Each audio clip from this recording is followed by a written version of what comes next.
Hey, this is your name. And they say it ain't easy.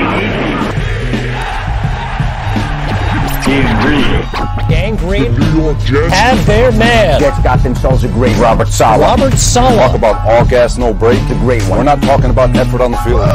We're talking about the process at which we do things. I'm not going to lie to you. Hurry up. Keep your foot on the pedal. Base. There's no way I'm not going to have enthusiasm on the sideline. Hey, own this run. The New York Jets Can beat anybody in the world, and I think we're going to win next Sunday.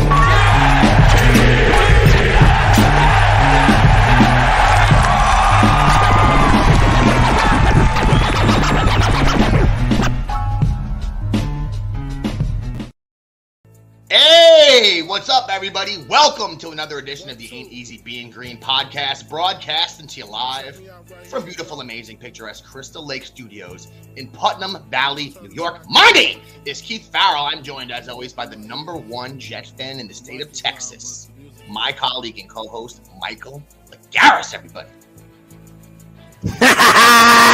What's up, baby? I confident. I told you it was only a matter of time. You look hyped. You got a special twinkle in your eye. Go. Mike. You got a twinkle in your eye. Let's just get everyone else to introduce Mike, and we'll get right into this Aaron Rodgers situation. You know him, you love him, the greatest tight end in football history. The big Wookiee, Nick Kronk. Nick, welcome to the show. Great white buffalo. What's up, everybody? If you're following on YouTube, you see him down there in the bottom right corner, the greatest high school football coach in the nation today, Sammy O'Hara. Welcome back to the show, Sammy. What's going on, everybody? Guys, we've been talking about it for 3 or 4 months here, and it's official. Aaron Rodgers is a New York Jet. He's a New York Jet. Guys, it's official. The deal is done. The New York Jets get pick number 15. They get a 5th-round pick. They get Aaron Rodgers. The Packers get number 13. They get number 42. They get a 6th-round pick from us this year. That conditional pick next year. We're going to get into all the compensation in a moment. Let's just talk about Aaron Rodgers now being a Jet. This show is going to be about mock draft part 2. We'll talk a little bit about mock draft part 1 because a lot's gone on this week. A few little Jets news and notes. But we got to start out here with Aaron Rodgers. Finally! We heard him on the Pat McAfee show said he wanted to be a Jet. A lot of back and forth here, it seems like the past 6 weeks. Or should I say a lack of back and forth the past 6 weeks. Until the last few days. You heard the 49ers rumors kind of heat back up, Mike, this week. Yeah. I never blinked an eye. Jet fans never blinked an eye. Jet insiders never blinked an eye. Here on the show, we never blinked an eye. Aaron Rodgers was going to be a Jet. We told everyone to relax, but we know how it is to be a Jet fan. You feel like the other shoe's going to drop. You feel like something's going to go wrong. Not this time. Not this time. Rex Ryan this morning had the Super Bowl ring on, Mike. You sent me the video. Man. Right? He sent me the video with the Super Bowl ring. He had his green on. He was hyped. I busted out the green. I'm so hyped today, Mike, because I know for the first time in my entire life since probably 1998, the Jets go into a season with people saying they are Super Bowl caliber. The Jets are Super Bowl contenders next year, which we suggested they would be if they had Rodgers. You guys all knew it, but now it's real. The reality is here. The daydreaming. This whole offseason, it can now begin because it's official because Aaron Rodgers is a New York Jet. Mike, maybe one of the most important days in the history of our franchise, getting Aaron Rodgers here. This team is ready to win now. We made a move, put the chips in the middle for this season. Mike, I'm hyped. I'm excited. Jet Nation is flying high right now. What are your thoughts, Mike? Finally bringing in Aaron Rodgers. Yo, if you're a Jet fan, stand up. If you're a fan of New York, stand up. Aaron Rodgers is now top dog in the city of New York as far as the athlete is concerned regarding its history. Champion, many-time MVP. Comes to the New York Jets, a team that almost made the playoffs with the worst quarterback situation in the league, and now has Aaron Rodgers to take him into the next year. It hasn't even sunk in yet. Like, I knew he was going to be there, but when I saw it actually come across, and know that Aaron Rodgers is QB1 for my team. So the downside is, you know, Woody's going to be making that money. All those ticket sales are just going to be going sky high because, hey, the NFL got him on 6 primetime games, right, next season. All these different teams are looking at the Jets like, damn, young squadron on the rise, and then you get a guy as exquisite and with the nuance and understanding of an offense like Aaron Rodgers. Look, guys, as Jet fans, we're going into 2023 with a real possibility of going and winning a Super Bowl. That's not me talking as a fan. That's me being real with you. Look at this squad. Where is the major holes? Running back? No. Linebacker? Could use some work. Defensive line? Could shore up a bit. Secondary? Wide receiver? Tight end? Dude, we got everything right now. Joe Douglas can really go into this draft and pick best player available. When is the last time that you as a Jet fan could say such a thing? We are ready. We are hyped. Sammy, you may not have been alive the last time the Jets were this ill or as much hype around the Jets. What are you thinking? Pinch me, right? Like, I still to be honest. I guess the most joy I've gotten to enjoy as a New York sports fan was the Yankees in like 2009. That's probably the last time any joy I felt like as an adult male human being on planet Earth. And now, like, for the Jets to be in this position, which is a team that I have so much love for, I'm just excited that I'm holding season tickets with my man Keith, and we get to watch this show next year. I know. I mean, Sammy, you jumped on at a good time here with the Jet season tickets, man. I think season ticket sales are going to go through the roof. They're always calling, trying to get people in. I know it's difficult, but next year should be a lot of fun. The compensation, I know, Mike, some people have gotten into. Let's chat about that real quick. The Jets give up that 13th. And a lot of people were saying that was going to be, they either going to give that first rounder up or they might not get Rodgers, whatever the case may be. They gave up the 13th, but they got the 15th. So they just moved down 2 spots. I mean, when you look at it, the way I look at it is like this. That next year, that conditional next year was a sticking point for some people. But if you're me or you're Mike, you know, when you're our age or Jet fans older than us, and even you, Sam, I know you're not even 30 years old yet, but you've been suffering for a long time too.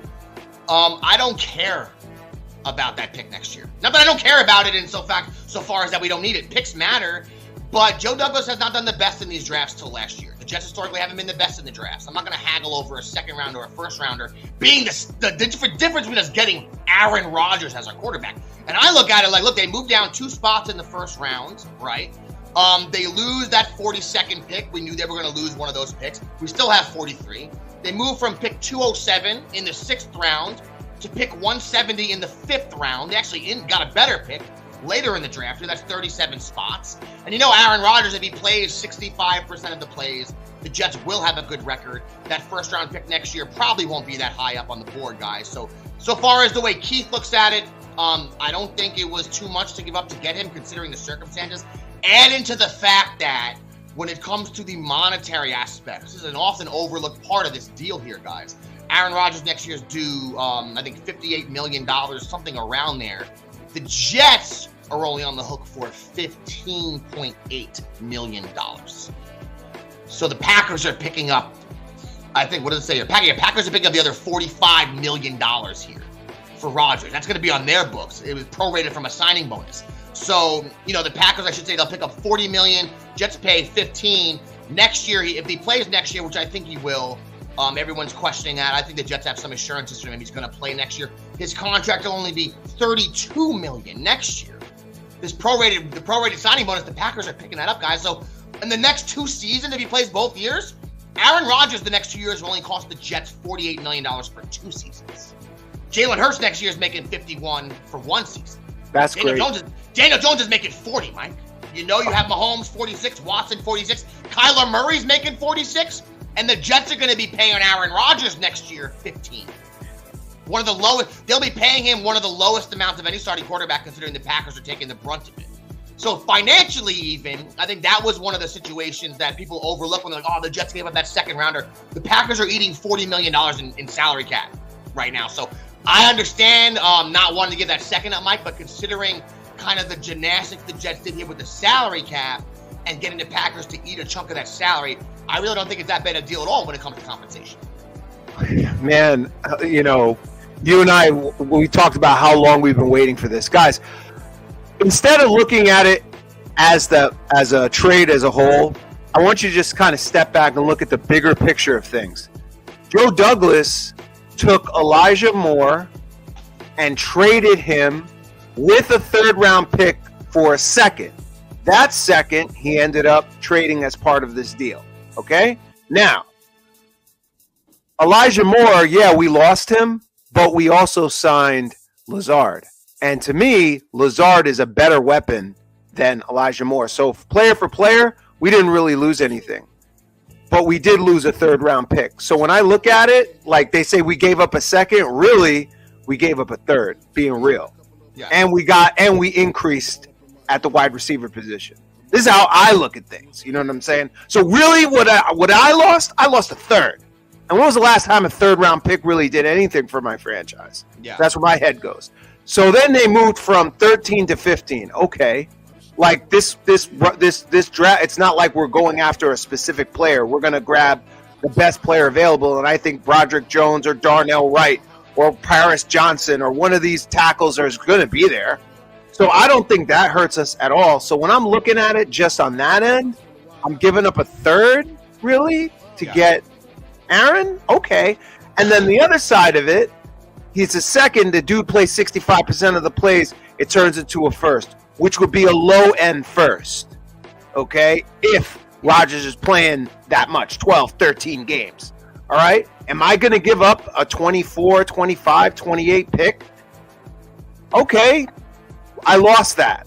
I mean, I'm good. I still have my second-round pick next year. I still got my third and all the rest, okay? And people aren't thinking about what Joe Douglas loves to move down, back and forth. So when you bring up the financial portion of this, and then you look at what we really gave up in the end to get one of the top 5 all-time quarterbacks in the history of the NFL, and not to mention that this guy is back with the offensive coordinator that he won 2 MVPs with back in 2021 and 2020.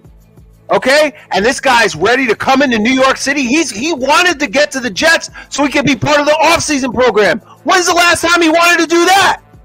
This guy is motivated. He wants to play with his teammates. The Jet young players, Brees and all them, are all fired up.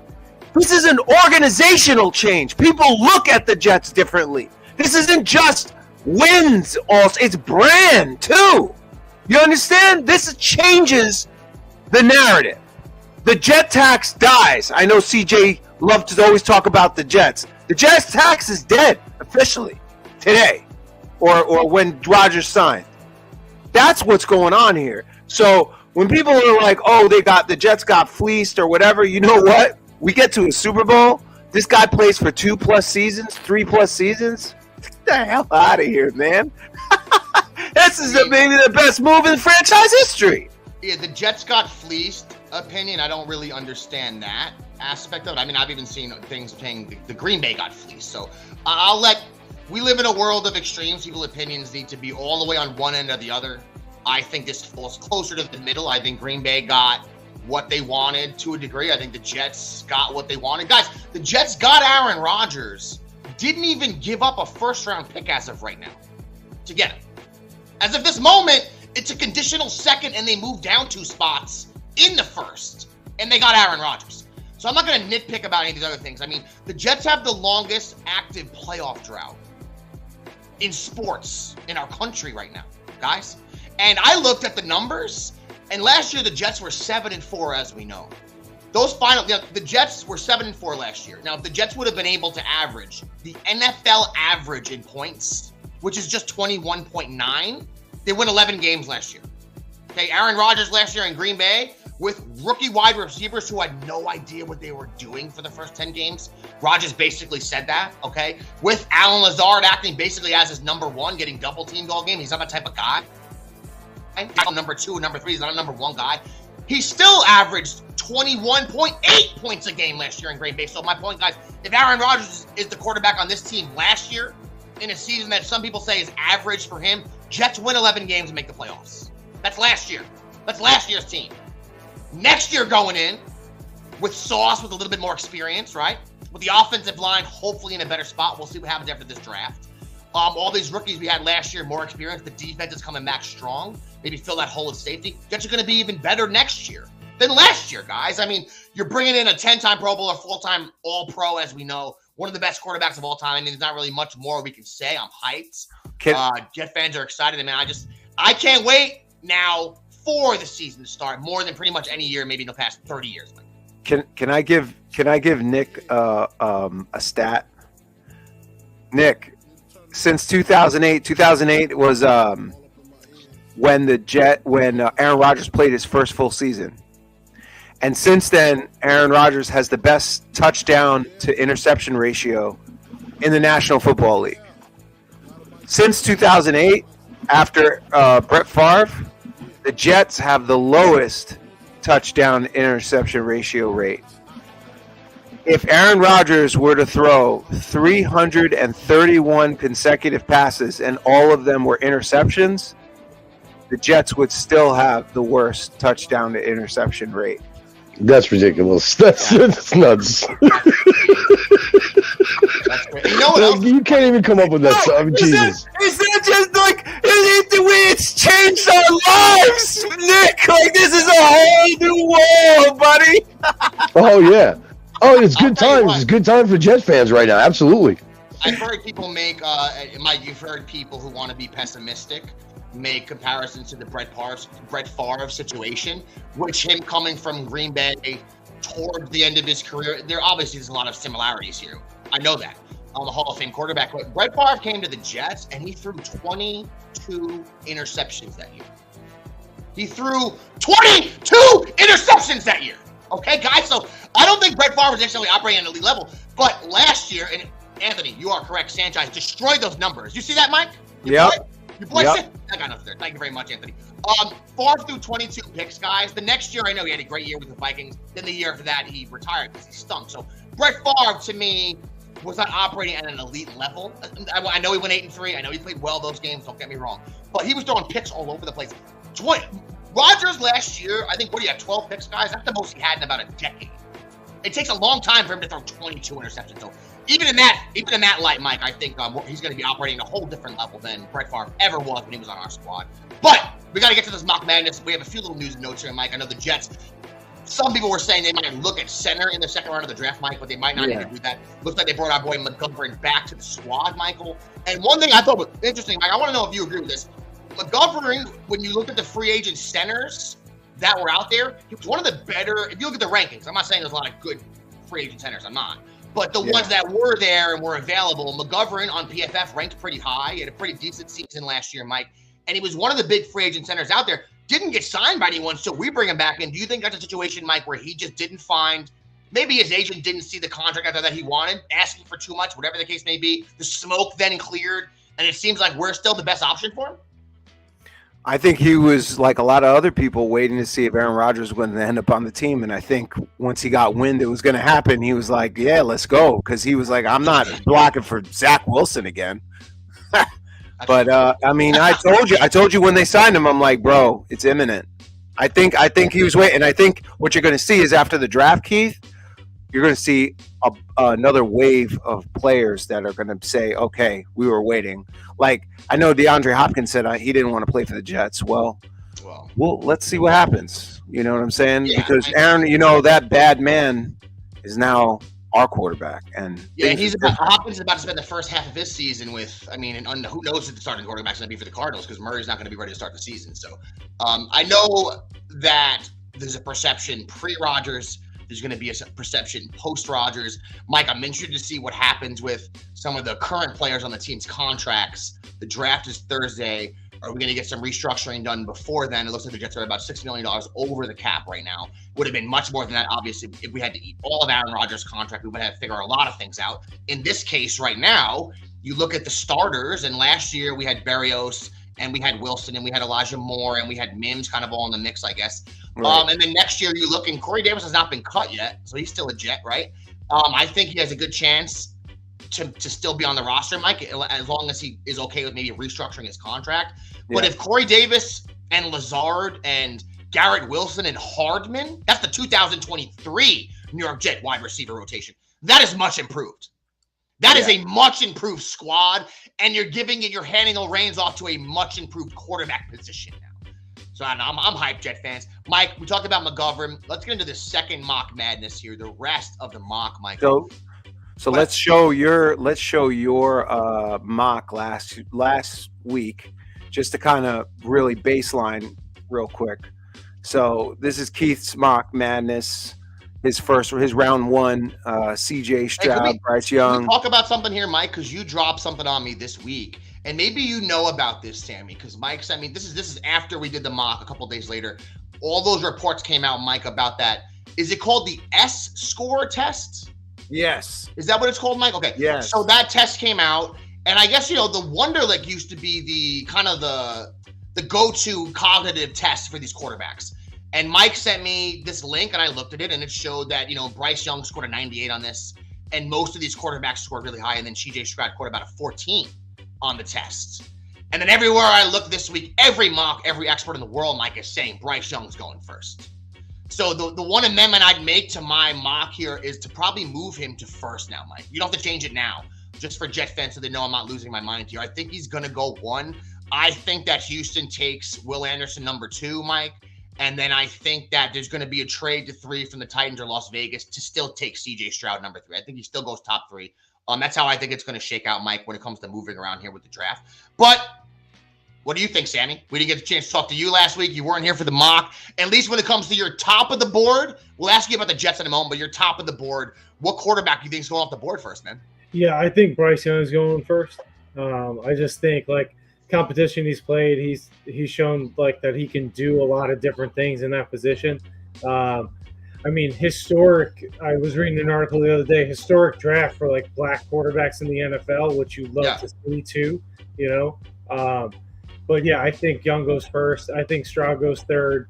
But I think Young's just the better quarterback, to be honest with you. So I can see him going first for sure. And now, Sammy, those guys are always so pro ready, Oh, absolutely. And Sammy, we're looking at now. We had pick 13. We did the mock based off having pick 13 last week. We've now transitioned down to pick 15 here in our mock. What are you thinking? I know you probably heard the show last week. I thought Skoronski would be a good spot for us. Mike thinks they're going to take Rodgers Jones. Both of us had him taking a tackle. Now they're at 15. Things could change slightly in front of us, obviously. What are you thinking with that pick, Sammy? Yeah, I think the trade told us a lot. It tells me that Douglas is cool with any of those 4 guys, I think. So I think he's going to take whoever the best available out of those 4 is still there. Whether Paris Johnson falls, I don't think he will, though. I think he's going to be a top 10. But I could see them going Jones or Skoronski. We talked about it a couple weeks ago. I really like Skoronski. I think he's going to be pretty good at the next level. So I could see them, when he's at 15, them scooping him up. But like I said, he's going to take whoever that best tackle is, because it seems like he's confident with any of those guys. Yeah, I agree with that. Mike, you ready to get into the second yeah, man. You're ready. You're ready to go. You're on the clock right here for the. Let me address one thing real quick, Mike, because I don't want anyone to think. Like a moment ago, someone who's watching the live feed just messaged us and we responded back. Normally, that's the case. Normally, we can see those messages. Last week when we did the show, those messages didn't come up. Mike had this screen on right now, so those messages weren't popping up. We couldn't see anyone interacting with us in real time. So we had somebody trolling us during the draft, hating on AEBG, which is obviously your prerogative to do. And I want to say 2 things. One, I want to anyone who watches us on YouTube and supports us on the YouTube, we thank you. If you're gonna hate, not hate, love us, hate us, I want to thank you for doing that, because most of our traffic, I would say 90%, Mike, is Spotify and iTunes in that way. So first of all, if you're watching on YouTube, we do appreciate. We're trying to grow our channel as much as we can. Second of all, I just want to give some words of advice to when you're trolling. Okay, so 1, if you're going to be a troll, you have to at least have information you're providing, right, that is logical or makes sense, right? Now, anyone can have an opinion when it comes to who people are going to draft. This is an inexact science here, these draft rankings, right, guys? Who knows who's going to draft who? But if you're going to type into, the comments, are you drunk, but misspell a word while you do it, it takes the wind out of your sails when you're trolling. So if you're going to say people are drunk when they make a pick, just spell it right. That's just for future reference, so you don't look stupid. Second of all, if you're going to criticize, I'm going to go through all these things this gentleman was saying, Mike. But for instance, I'll take the last one, which was the Chiefs. I think I said I thought they would take Anton Harrison, a tackle. And that was when we were asked if we were drunk. Mike, let's just go through one so everyone knows how all stupid all of these were. That's when we were criticized. Why would they take a tackle? They have one of the best offensive lines in the league. As if we don't know what we're talking about. Mike, this year, the Kansas City Chiefs lost both of their starting tackles in free agency. So does last year's ranking matter this year? Doesn't make a fucking difference, does it? Doesn't make a lick of difference. Doesn't help you. Your ranking last year, this year. So when someone mentions to me, well, they had the number 3 ranked line, who cares? Orlando Brown's on the Bengals now. And they also lost, who else did they lose? Another starter. Andrew Wiley, no longer on the team anymore. Yeah. So both their tackles are gone, Michael. So when you look at the needs for the Chiefs, for instance, and you go to Sports Illustrated or you go to Arrowhead Pride, the number 1 blog for the Chiefs, or you go to The Athletic or TDWire.com, many places. Yeah, they're going to need tackle help. There's no question. Well, that's my point, Mike, is just this, that most places look and say, well, they lost their 2 starting right tackles. They brought in Jawan Taylor from the Jaguars, gave him a big contract. Jawan Taylor stunk last year. He gave up 5 sacks last year. He stunk. That was playing right tackle. They're asking somebody who wasn't that good at right tackle now, Mike, to move to left tackle. And their right tackle, Lucas Niang, Mike, his PFF rating was a 44. Jawan Taylor's was a 58. Orlando Brown Jr., I'm not saying he's the greatest tackle of all time, but he was a 75. So when we mention that they might take a tackle, it's logical. It makes sense, okay? So I want to just throw that out there. I'm just going to take that one example, Mike, and we'll move on, just so people know our credibility is still in place. We would never avoid someone insulting us. We just didn't see that. I would have said all these things last week if I had a chance. Mike, there's even mocks on SportsIllustrated.com, Mike. Jordan Foote literally had the Chiefs taking Anton Harrison. Yeah, so I'm going to ask our show. I had him going earlier, but yeah, I think that's a very Sammy said he's somehow backstage again. Someone's got to let him back in. I think he said he got booted.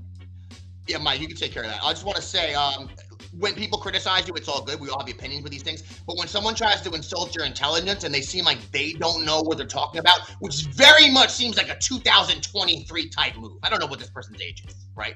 But Anton Harrison on SportsIllustrated.com, they have him going to the Chiefs at 31. I would suggest you contact Sports Illustrated too. Go at them. Also, send us a link. Provide us with your mock. Let me see the mock. Let me see what you came up with. I'm sure you get tons. If you're questioning every single pick, I'm sure you have your own mock with tons of great data in there. I'd love to see that. But Mike, let's get into round 2 here. All right. Round 1, a lot of fun. We had some shakeups. I do want to say this before we do this, Mike. Our pick has changed. So so far as round 1, I want to ask you: do you have anything? Do you still think at 15, Mike, Broderick Jones will be there? Yeah. That's what you think? Yeah, I think so. I think either Broderick or Darnell Wright, but they'll go with the tackle most likely. And if there's no tackle, then they'll probably either take Jackson Smith or trade. That's what I think. Okay, so that's what, Mike, we're on the same page. So I adjusted my mock, Mike. I have a feeling that if we move to 15, Skaronski is going to go to the Patriots. They need an offensive lineman. I just feel like he's going to go there. If he was there at 15, obviously that's my pick. I think the Jets would take him. But I'm on board with you, Mike. I think it's Broderick Jones or Darnell right now at 15. They're both on PFF. One's ranked 20 overall. The other one's 22. I think Darnell Wright's 22. Broderick Jones number 20. I'm happy with either. We need to fill this hole. So I just wanted to fill that little gap in before we move on here, Mike. On to round 2. Pick number 32, because there was only 31 picks, Michael, in the last round. Michael, why don't you go first? Who you got going ahead to Pittsburgh? Oh, you want me to? Okay, hold on. I got to share my... Oh, if you're not ready, I'll rip right into it. I was doing you. All right, let's go, bro. Pittsburgh, as you know, needs offensive line help. I think that DeJuan Jones would make a lot of sense for them here at this selection. Let me just do something, guys. Yeah, because I had them taking Nolan Smith. Excuse me. I had them taking, not Nolan Smith. I forget in the first round, but it definitely wasn't an offensive tackle. I think right here, we're looking at DeJuan Jones, Ohio State, 6'8", 360 pounds, number 31 on PFF. In my last mock, I had Pittsburgh. That's what it was. I had them taking Broderick Jones. I don't think he's going to be there for them now, Mike. So I think they're going to have to wait until the second round. They're going to grab DeJuan Jones here, give them a gigantic offensive tackle for Kenny Pickett. Oh, that's beast mode. All right. Well, all right. I could see that. I know they're going to need tackle help. They're linebacker, DB. And in my draft, I got Miles Murphy still on the board, which is kind of far. I should have had him a lot earlier. So if it falls this way, this is a guarantee. They're taking Murphy. I mean, that's pretty easy. You know what I'm saying? So, all right. And then going to the Texans, Now, if it falls again this way, remember what you were saying. Now, I'm sure some people are saying, why is Quentin Johnson still on your roster? So Quentin Johnson, to me, guys, is another type of Denzel Mims. He's not a guy who has breakaway speed. He's not a guy who really is able to win, in the vertical. He is Laquan Treadwell-ish. He is Mimsy-ish. Has speed, but it's not flank speed. He's long and tall and has long arms. I don't see greatness with this guy, and I think there are a lot of other teams that feel the same way, and I can see him falling, but this is probably as far as we see him falling, and the Texans desperately need wide receiver help, and so I got them taking Quentin Johnson here. Mike, you know what's funny is pretty much probably my biggest stretch in the draft was me also. I had Houston taking Quentin Johnson at 12. Which is probably the only one I have in here. And people are like, what the heck are you talking about? But I agree with that. That's why I think they're going earlier in the draft, which is why right now I think they're going to go defense again. Mike, I think Brian Branch is on the board here. Alabama, probably the best safety in the draft. Number 15 overall on PFF, the best player left in the draft by far on most boards, Mike. Like I mentioned last week, only 4 missed tackles out of 174 chances last year, on the last 2 years, plays like an absolute savage. I think they're going to fill that safety position in with Brian Branch. And then we go on here to Arizona next, guys. And I think the Cardinals here, they need some edge help. I think in my draft, I have them moving up. Hold on a second. In my draft in the trade, they probably would move down in the trade, with the Raiders. So I think they're going to get a big edge guy at 7 or 8 where the Raiders are. I think they're going to go ahead and take a corner at that spot, guys. So here at 34, I think they go edge. I think they take Will McDonald out of Iowa State, 6'4", 245, number 29 overall prospect on PFF. Good player. Arizona needs a lot of help in a lot of places, but their defense last year didn't get after the quarterback at all. So, Mike, I think they're going to go edge here. Arizona, Will McDonald. Well, I think that's a really good pick. I would say for me, Arizona needs guard, center, defensive line, cornerback. And earlier in the draft, I had the Cardinals looking at their line, but I think if Darnell Washington is still on the board here, I'm thinking they want to get some help for Mr. Murray. They're trying to get vertical or trying to help him. You could go Josh Downs here because Josh Downs would be a good replacement for DeAndre Hopkins that they're going to get rid of. But I think they're going to trade DeAndre Hopkins and they're going to go try to get a weapon for their quarterback. And I'm thinking they're going to go with Darnell Washington. So, Mike, Trey McBride, the guy they drafted last year, top of the second round tight end, he's just cast at the side, you're saying? He's not really, the thing is, he was the best tight end in the draft last year. Yeah, but he rated way higher than this guy you just mentioned. Darnell Washington is looked at as a vertical threat, and I've seen him all the way up, even in the early rounds, with people taking him in the teens. So he's looked at as he's not your prototypical tight end. He's more of a hybrid of a large receiver, like a David Boston-ish type player, But I'm looking at what's left in the draft as far as receiving perspective, and if you're going to replace a DeAndre Hopkins vertically, you try to get a big target like Washington. So I don't know. They could go Addison or Downs, but they're smaller. So that's where I went with them. What do you think about the Colts? Colts, I would say here they're going to end up going with the best offensive line prospect out there still, and I think that beast cat from North Dakota. You seen those pictures with him with the red hair and the crazy grin? I can see these guys taking Cody Mock.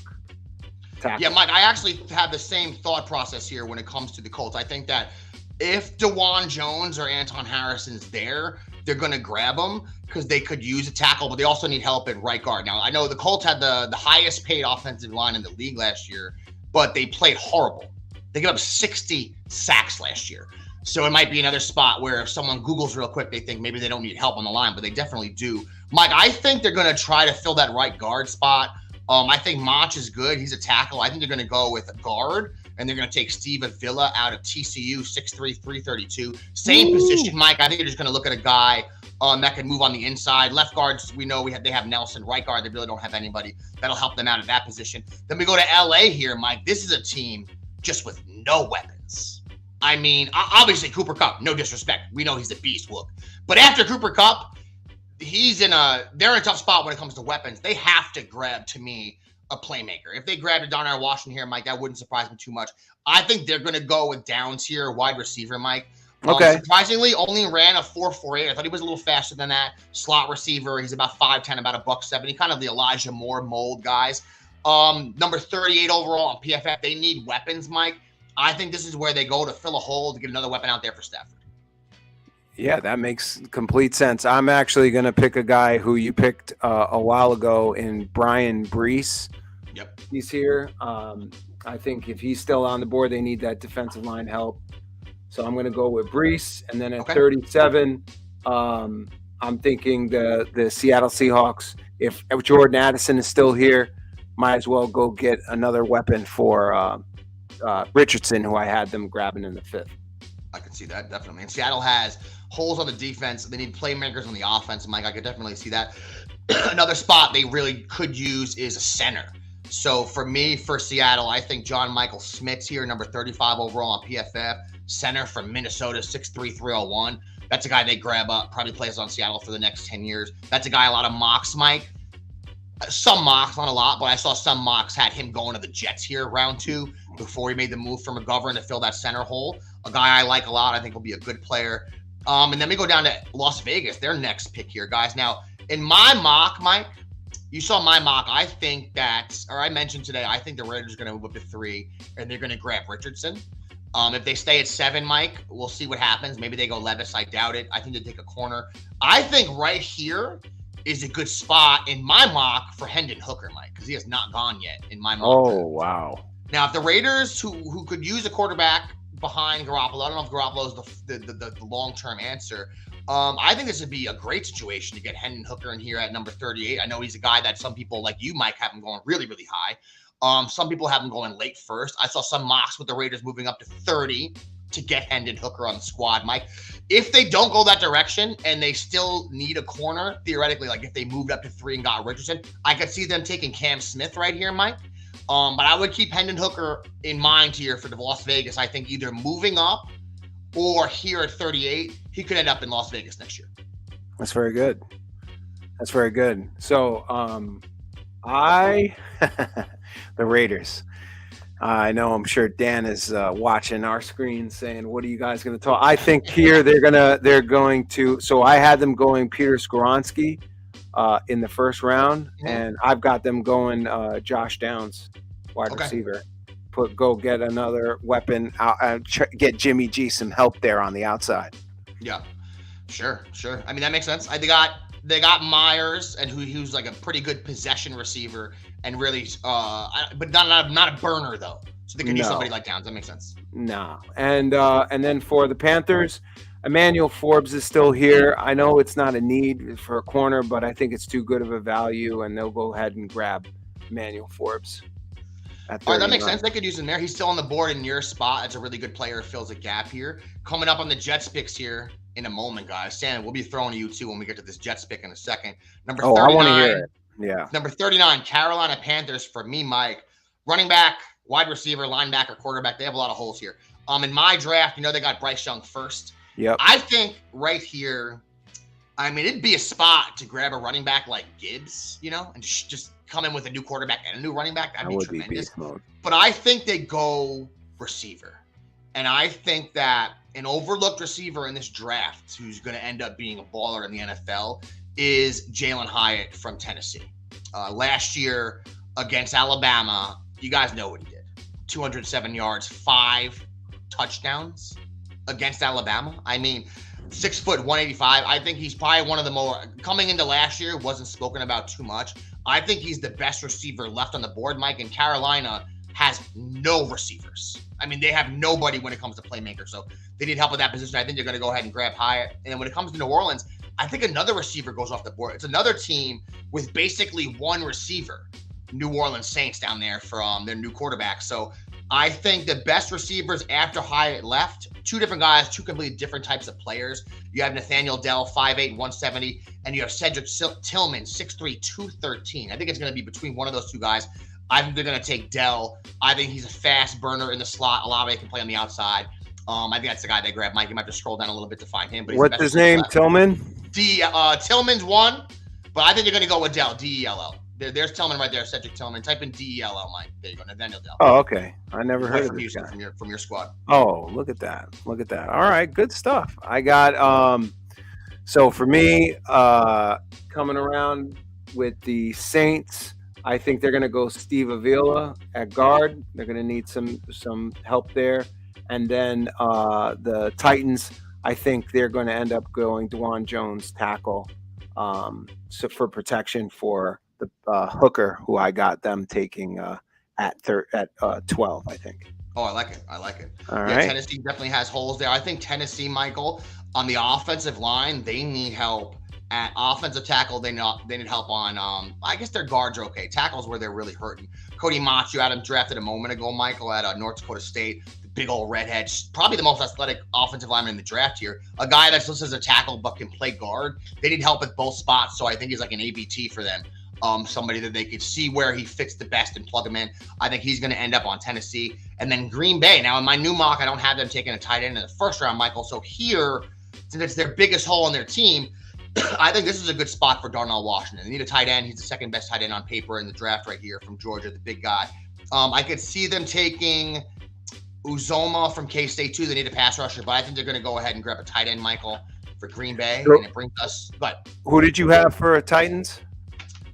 for the Titans, I had them taking your boy Mach, the offensive lineman. Oh, good stuff. Good stuff. Yeah, I like that guy. And then we come here to number 43, Michael. I went first last time. Would you like to tee us off here with who you think the Jets are going to take at 43? Well, I would love to hear what I would love for Sammy to hit us off. What real quick, your Green Bay pick was what? Let's see. My Green Bay pick was Darnell Washington, tight end, Georgia. Okay, so you went Washington. All right, cool. I think he's off the board. Washington, Darnell Washington. Yeah, you picked him already. Oh, did I? All right. Well, Yeah. let's pause on that one then. Because did I have him? Who do I have him going to, Mike? Let me know. You had Washington going. Oh no! You know what? You're right because I crossed Washington out like I just moments ago. Uzoma from K-State. He's the pass rusher. That's all I have. Oh, okay. There we go. Yeah, that's All right. Now it makes more sense why I crossed it out on here because it was already picked. All right. So, Michael, we get to our pick here. Let's see what Sammy thinks. Coming in 43, Mike. What do you think, Sammy? What do you think the Jets are going to do, Sammy? So I have them addressing O-line first round. I think they go defensive line second round here. And I really like that big kid Benton. Benton? Benton. Let me see who you're talking about. I'm not even tracking. Keanu Benton from Wisconsin. Kid 6'4", 315. Keanu. The only drawback they say about him is he sometimes takes a play or two off, but I think that's something you can coach right out of him, especially with a guy like Robert Saleh in there as the head coach. But dude is like big, strong. He's got like a 40-inch vertical. He's quick. His 40-yard shuttle was great. I think he's a big guy that's going to shore up that interior defensive line and give us some much-needed run help, especially defensively. I could see them going edge here, but I really like Keanu Benton with this pick. Very cool. Look at Yeah, this I guy, just beast. got him on PFF here, guys. He's overall 58th ranked prospect, so taking him right here will not be too much of a stretch. Wisconsin. I think Maisie Smith is a little bit ahead of him. The guy coming out of Michigan, Sammy, another defensive tackle. He's another guy they could look at here, but that would make sense. I think Benton would fill a hole for sure. And when I was looking here, Michael, and I'm going to let you go, Mike, but I'm looking here at safety or I'm looking at a defensive lineman. What do you think, Mike? All right. So real quick, going back to Green Bay, I think they're going to go take either a center or I'm not sure. I'm probably going to just say they're going to go Jalen Hyatt and get even more help there for Jordan Love. And then for me at New York Jets, 43. So they signed McGovern. We got Broderick Jones. When you're looking at the Jets and you're saying who is going to bring the biggest help, up front right away. When I'm looking at all these players here on my board, there's one player to me that really comes out, and that is Jack Campbell, linebacker.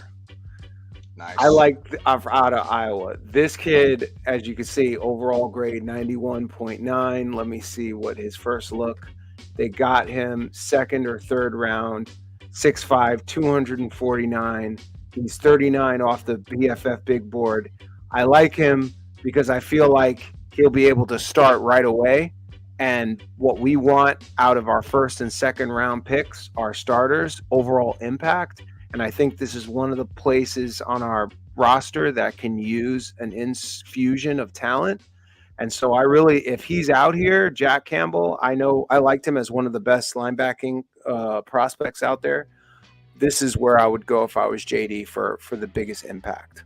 Mike, I absolutely love the pick of Jack Campbell. Now, I know we need safety help also, but CJ Mosley is getting, he's not getting any younger. And I know that we have some other questions there when it comes to linebacker. We have decent players, but when it comes to Quan, when it comes to Quincy, they're okay. But a guy like this, 6'5", 250, I think he ran a 4.6 or something like that. So he was the number 1 ranked linebacker on PFF, probably the best linebacker in the draft. If the Jets could get him right now at this position, Mike, that's a home run. Right. That's someone right here who I wrote down I had considered for this pick. It's hard when you do round 2 to just give one guy. Oh, he's on your board too. There he is. I know he's on my board, but Mike, I have him on my board. I think he's somebody the Jets are going to consider, and I think he's one of the best players at defense probably in this draft.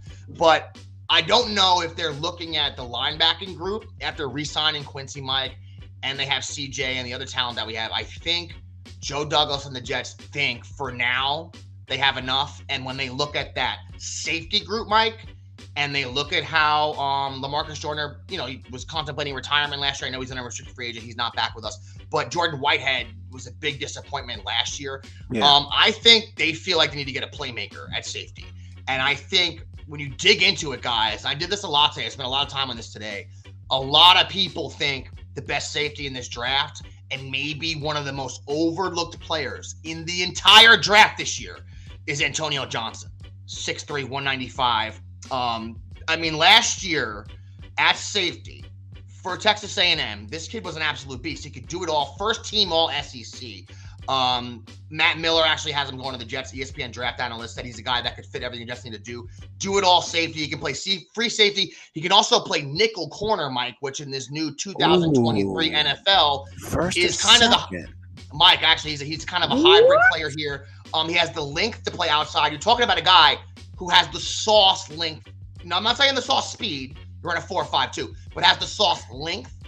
He made 164 tackles all around the line of scrimmage. The guy's a monster around the line of scrimmage. He's the highest graded safety at the NFL Combine. I love this. Of anybody. I love this. Guys? I didn't even know. I know people love Branch, and if Branch is here, the Jets are taking him. I think that. If the Jets took Campbell, Mike, it's a home run. I have it right here on my paper. He's my other guy I would love for them to get right here. But I think Johnson, maybe not someone that people are most familiar with because he played at Texas A&M. I mean, they're a big school, don't get me wrong. That's not Alabama or one of those schools. But he's somebody who played 7 games as a freshman, started at nickelback the Orange Bowl as a freshman, 12 games at nickel in 2021. So he's played a ton of corner. Last year, like I said, all ACC honors, 3 forced fumbles, 71 tackles last year. He can line up over the slot. He can play in the box. So he's versatile when it comes to those things. He makes plays at the line of scrimmage. He's good against the run. His acceleration translates well when he's in coverage and man coverage. And he goes through dudes when he hits them to jar the ball loose. So when I looked at the tape, when I looked at everything out there, I love Branch. But I'm looking at this kid thinking, man, this could be a solution to us at safety for a long time, Mike. So I got the Jets taking Antonio Johnson, safety out of Texas A&M.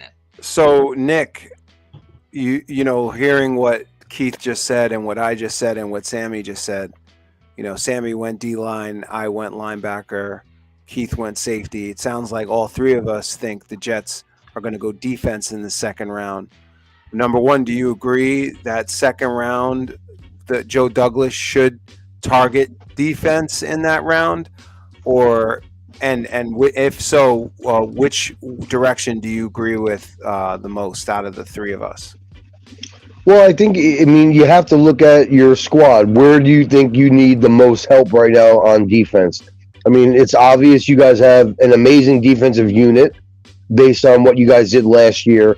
So, I mean, I guess linebacker could be interesting because, as Keith mentioned, Mosley's not getting any younger, but he's a solid player while you got him, too. But if you can bring a young kid in that can get some playing time, can kind of learn the ropes behind Mosley, I think linebacker's a great spot here. Defensively, I think is where you're going to find a lot of the value in this round here. You brought Aaron in. You've got great offensive weapons around him. You shore that stuff up at 15 and with 42. So at this point, if you want to go defense and just embellish the riches you already have and plan for the future with getting a linebacker there that can play when Mosley's gone, I think that's a win-win right there. Okay. Yeah, you know why I think, man, literally any of the three selections that we just tossed out there, I think they're all logical for a couple of reasons. I mean, the starting defensive tackle, technically, I guess, is Solomon Thomas. I know we just made a signing on the defensive line also, but defensive line next to Quinnen is a little soft, I think at linebacker, Jamie Sherwood is penciled in right now as a start on the depth chart. I mean, so Mike is probably right. That could be the spot. Maybe that is a spot we need someone the most, because even though Jordan Whitehead wasn't great, maybe they'll give Ashton Davis a chance next year. Was a former second-round pick.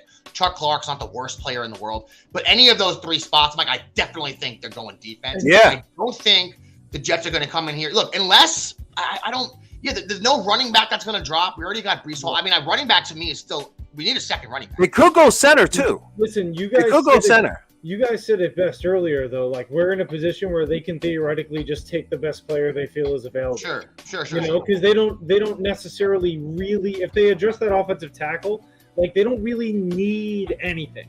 So they could just look at the board and be like, who's the best guy out here? Yeah, sure. And just take that person, Yeah, because, I mean, normally if you're strictly drafting for need-based, maybe I might talk about this a million times, if you're just going off needs, then you could draft someone that's not even value-wise a good pick. So you might be right, Sammy. And when you get into the second round, third round, fourth round, that's a lot of times where you're using that big board you have. You have a guy who's ranked the 12th best player, and he's there when you're picking 30, right? Doesn't maybe fill a need at the moment, but he's the best player, so you take him, So I could see that, Sammy. All those options, I think, are on the board. Safety, defensive tackle, linebacker, all spots we could use a little infusion of youth, I think. And get some studs for the future is going to be really exciting. Mike, are we going to be rolling here live on Thursday night? What's the story? I don't know. Either Thursday or Friday. Usually we do it in the second round, but we can go live first round. I mean, we'll see what's good. You know what? It might be. We'll wait. Maybe we'll go live in the first round up to pick 13 this time, and we'll roll with the Jet fans on Thursday night because the first round usually goes pretty quick. The picks are pretty well known. Second round goes fast too. Don't get me wrong, it's a little shorter, but I think maybe we'll go first round, Mike. Maybe we'll be back with everyone rolling with you guys Thursdays. Either way, we'll let everybody know on our socials what's going on, when we'll be doing our live show. It's going to be the first round or the second round. Hope you enjoyed Mock Madness 1. Hope you enjoyed Mock Madness Part 2. Aaron Rodgers is officially a New York Jet, so all things are pointing in a positive, wonderful direction for Gang Green, Michael. Okay, I don't want to change the name of the show now, Mike. All right, let's wait till we win a few games of the season. Then we'll discuss maybe having a name change for the show because it's getting a little bit easier to be green. Sammy, you're so blessed. You jumped on the Jet season ticket train when you did. Going to get a few good seasons here. I'm moving possibly to Las Vegas in October. Still going to come home for Jet games because I'm a psychopath. And I was thinking about it today, Sammy. He's moving to Vegas, and the Super Bowl is in Vegas. Wouldn't that just be something rich? Yeah. Wouldn't that be something rich? The Raiders play the Jets this year in Las Vegas, and they also play the Giants. So hopefully a lot of my friends will come out, man. We could visit and hang out. But yeah, I'm moving. I told the wife, man. I joked about it on the show a little bit, but one of the reasons I'm kind of delaying moving out there is I don't want to miss the beginning of this year. I said it was because it's going to be really hot. I don't want to bring the dog out there in the summer. It's going to be 125. Bullshit. She's not watching the show. She doesn't know. I'm lying through my teeth, guys. I want to be there the first Aaron Rodgers home game and the second one and feel all of it. I've been waiting a long time for this. I've been going to these games since I'm 6 years old. I'm 42 years old now. All right, guys. I've been waiting. I'm not leaving now. I will come back across the country and go to these games, which I will be doing. I'm sure many other Jet fans are in the same boat as me, Michael. But look, I want to tell all three of you guys, tremendous show. Michael, if anyone does want to get at us or support us in any way, shape, or form, how can they do that? Guys, we're on YouTube. Please like and subscribe. We really appreciate it. We're on Facebook at AEBG.JetsRadio. On Twitter at AEBG_NYJ Podcast. And on Instagram at Jet.AEBG. You heard the man. On behalf of the biggest Jet fan in the state of Texas, on behalf of the greatest tight end in college football history, on behalf of the #1 high school football coach of the nation, Sammy O'Hare. My name's Keith Farrell. Get at you next week, everybody. Peace out. Cool. Yeah, buddy. I would have had them picking Maisie Smith, but I had him being taken in the first round. Oh, I got you. Yeah. And I like your guy.